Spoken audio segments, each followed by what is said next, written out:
Bom dia, galera. Esse HB20 aqui chegou na oficina com barulho de corrente de comando, tá?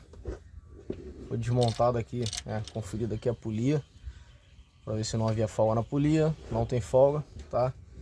Defeito do carro sem enrolação era nada mais nada menos aqui do que o parafuso de onde pega o guia, tá? Da corrente de comando. Esse lado aqui tá legal, tá ok, né? Porém o lado esquerdo perdeu a rosca, então tava uma bateção de corrente danada, né? O guia tava solto, praticamente solto, tá? Tava aqui, ó, tava solto aqui, tá? Batendo ao extremo, beleza? Provavelmente aqui esse carro deve ter pulado do sincronismo, porque o kit de corrente de comando desse carro também não tá muito legal, tá com os dentes já marcados, bem fino.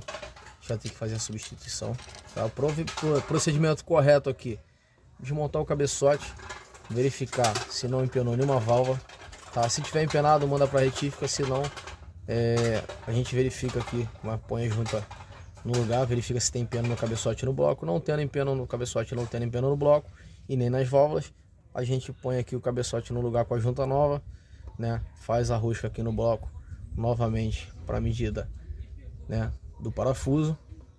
Kit de corrente de comando novo, né? Põe no lugar. Jogo de parafuso também tem que ser posto novo. E a gente faz essa montagem aí para ver como é que ficou, beleza? Assim que finalizado eu volto aí com a solução. Tamo junto, forte abraço. Quem puder se inscrever no canal, se inscreve, compartilha, comenta, curte. Valeu, forte abraço aí, galera.